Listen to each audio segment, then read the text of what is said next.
بسم اللہ الرحمن الرحیم۔ محترم اساتذہ، محترم والدین، پیارے بچوں، جناب احسان اللہ صاحب، جناب عمر فاروق صاحب اور بی بی سمیع اللہ صاحب، حاضرین گرامی قدر، میں عمر فاروق صاحب کا اور سمیع اللہ بیٹے کا ممنون ہوں۔ جناب احسان اللہ صاحب کا بھی میں شکر گزار ہوں کہ وہ اکثر ایسی تقریبات پہ مجھے بلاتے ہیں، تو یہ ان کا بڑا پن ہے۔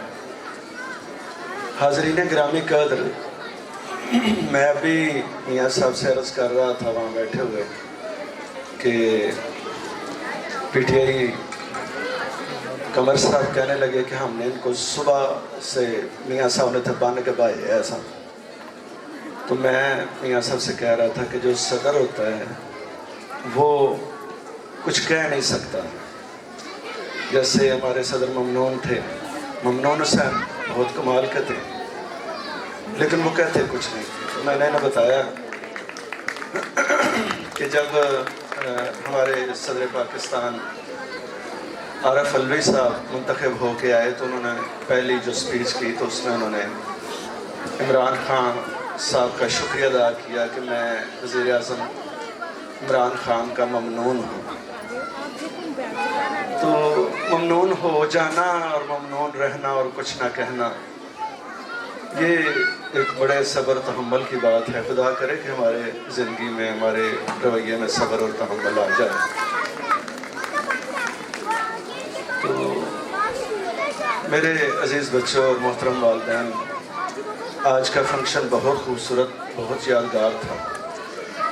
یہ دیکھا تو میری زندگی کی خوبصورت یادوں میں ایک اور یاد کا اضافہ ہوا، خاص طور پہ جیسے میاں صاحب نے کہا کہ وہ جو جوکر بچہ تھا اس نے بڑا خوبصورت پرفارم کیا کہ جب وہ آگے جھک کے اور بڑے اسٹائل کے ساتھ اس نے کہا، اس کے بعد یہاں سٹیج پہ آ کے بہت خوبصورت سٹیپ اس نے لیے، تو وہ اچھا خاصا سارے جوکرز کا مانیٹر لگ رہا تھا، بلکہ ایسے جیسے بین الاضلاعی گروہ ہے جوکروں کا جس کا وہ سردار لگ رہا تھا۔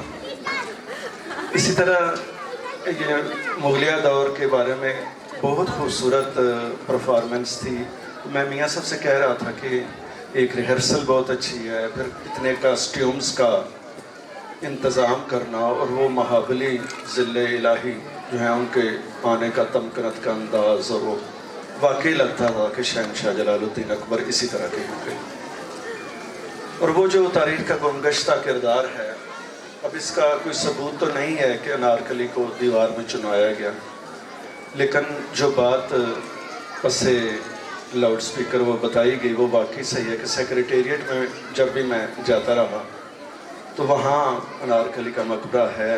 اب یہ تاریخ دان اس پہ ڈیبیٹیبل سی بات ہے کہ وہ واقعی وہاں دفن تھی یا نہیں تھی، لیکن آج بھی اس میں آرکائیوز یعنی لائبریری کا وہ شعبہ ہے، اور اس کے اندر جائیں تو وہ ایک عمر رفتہ کو آواز سی دینا پڑتی ہے۔ محترم والدین، میں آپ کو ایک افسانہ سنا کے جو کہ حقیقت ہے تو آپ سے اجازت چاہوں گا۔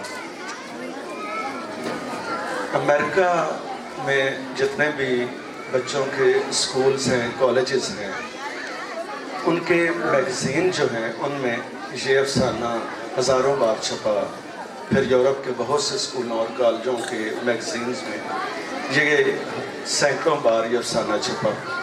وہاں امریکہ کے ایک مشہور ادیب ہیں لانگسٹن لارنڈ، وہ اس افسانے کے خالق ہیں، اور وہاں سب سے زیادہ شائع ہونے والا کالجوں اور اسکولوں کا رسالہ جو ہے پیپلز ہوم ریجنل میگزین، اس میں یہ افسانہ بار بار چھپا۔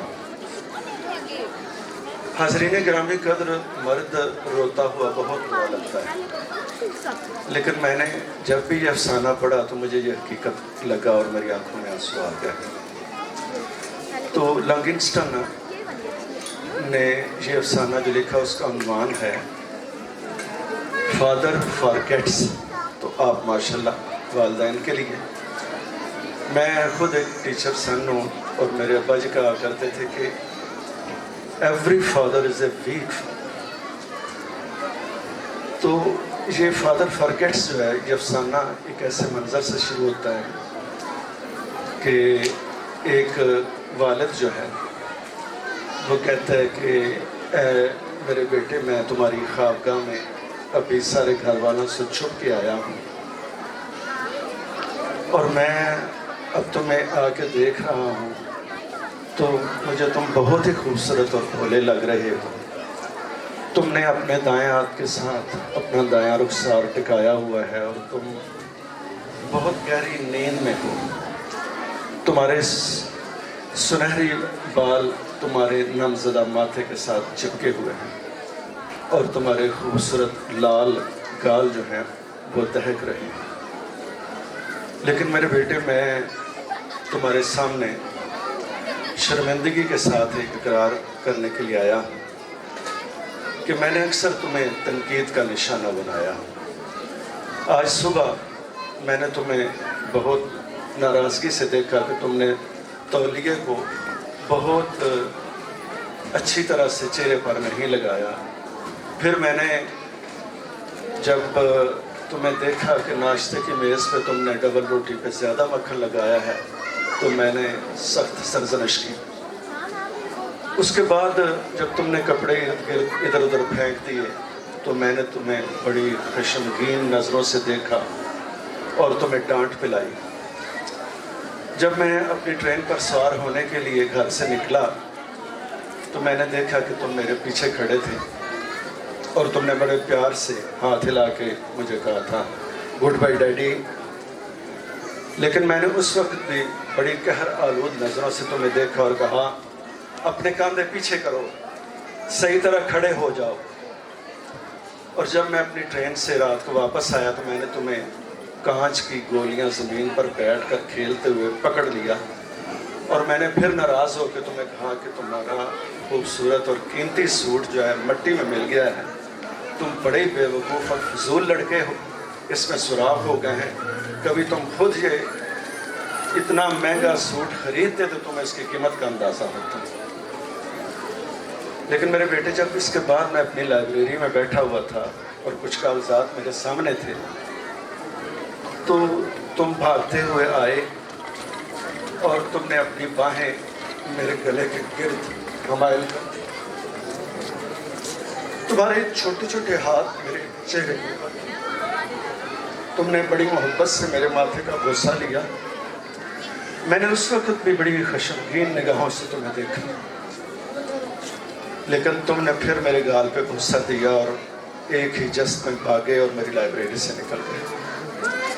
میرے بیٹے جب تم میری لائبریری سے نکلے تو مجھ پہ خوف سا طاری ہو گیا اور وہ کاغذات جو میں نے پکڑے ہوئے تھے وہ میرے ہاتھ سے گھبراہٹ میں گر گئے.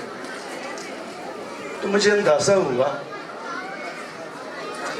کہ میں نے کبھی تم سے محبت سے بات نہیں کی. میں نے ہمیشہ یہ نہ کرو وہ نہ کرو, تم بڑے فضول بچے ہو, ہمیں دیکھتے ہم نے کیا کیا ہے. لیکن میری یہ غلطی ہے کہ میں تمہیں ایک نوجوان سمجھ کے اس طرح کی خشمگین اور ڈانٹ تمہیں پلاتا رہا. میرے بچے تم میرے عہد کے نہیں ہو, ہمارے بچے بھی ہمارے عہد کے نہیں ہیں. ہمارے بچپن میں نہ آئی فون تھا, نہ ٹیبلٹ تھی, نہ موبائل تھا. جہاں سے لڑکپن میں 500 کلومیٹر دور میڈیکل کالج میں پڑھنے جانا, 4 مہینوں میں ایک دفعہ ابا جی کا کھاتا آنا تو پڑ گیا یشی ہو گیا. تو وہ کہتا ہے کہ میرے پیارے بیٹے اب میں چھپ چھپا کے گھر والوں سے تیرے بیڈ روم میں آیا. تمہارا دل بہت بڑا ہے, اتنا بڑا کہ پہاڑوں کے پیچھے سے جو سورج طلوع ہوتا ہے تمہارا دل اس سے بڑا.